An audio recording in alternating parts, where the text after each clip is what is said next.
สบายดีเนาะมื้อนี้มาค้นพื้น EP 2 พื้นลาย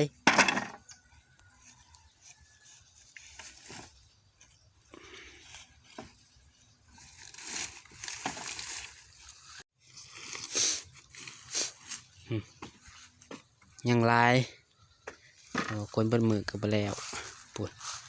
ดอีกมีลายกองปวดอีกเบิ้ลก็ซีดมาอีก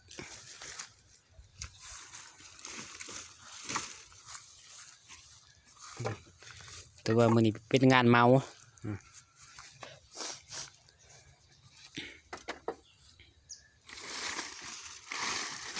ครับจบงานเมามัน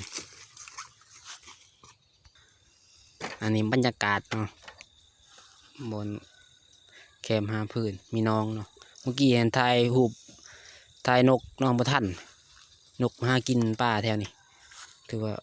บินนี้เบิดอ่ะโอ้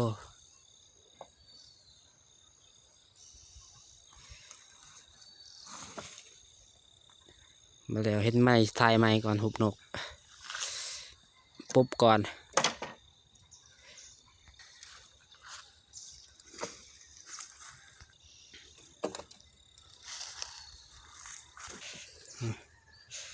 ในรอหนึ่งเลยอยากแล้วไว้ใส่ลาย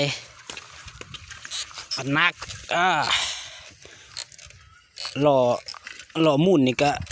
สิบไว้แหละหล่อเก่าแก่ดักอิดแอดคนสุกสวยก็อย่าให้สิบหลอดเส้นทางก็ถือว่ายากเดือบแวบ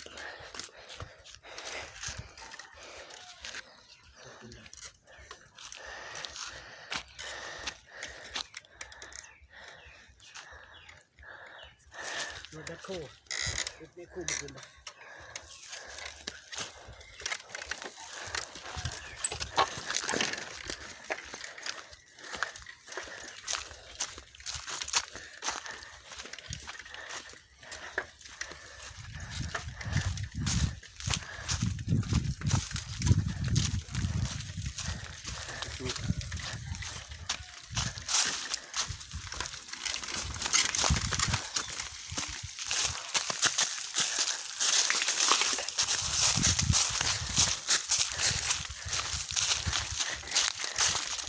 ติดตัว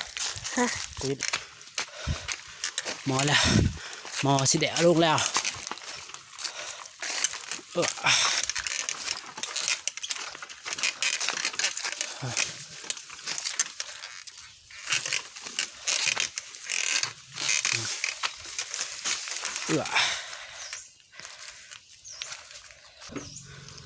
หอดขันตอนการค้นลงเลยนี่ผู้ช่วยอยู่รุมก็มีผู้ช่วยทางนี่เหยียบม้าแล้วไปนี่ดุกดิกเฮ้ยมันดุกดิกผู้ช่วยเฮ้ยเป็นคนพูดเฮ้ยเป็นคนพูดเฮ้ยนี่เบิ่งผู้ช่วยนี่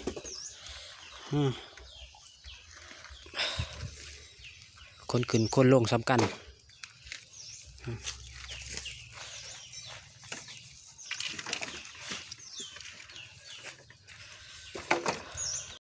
ขั้นอีกบ่ช่วยคนพื้นยังมันขั้นให้เบิ่งอีกเฮ้ยมักดุกดิก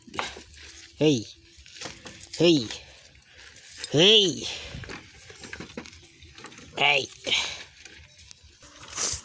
แล่นอีกผู้ช่วยแล่นผู้ช่วยนี่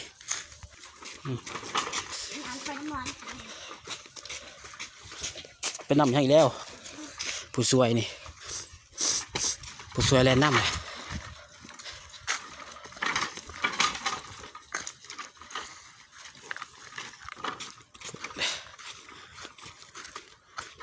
ใครแต่อากาศหนาวคนพื้นแบบไหนมาดิกมานำมาดิกเนี่ย พระเอกของงานนี่หมอนี่ได้นี่เฮ้ยบักลูกดิกเฮ้ยมายังไงบักลูกดิกเฮ้ยบักลูกดิก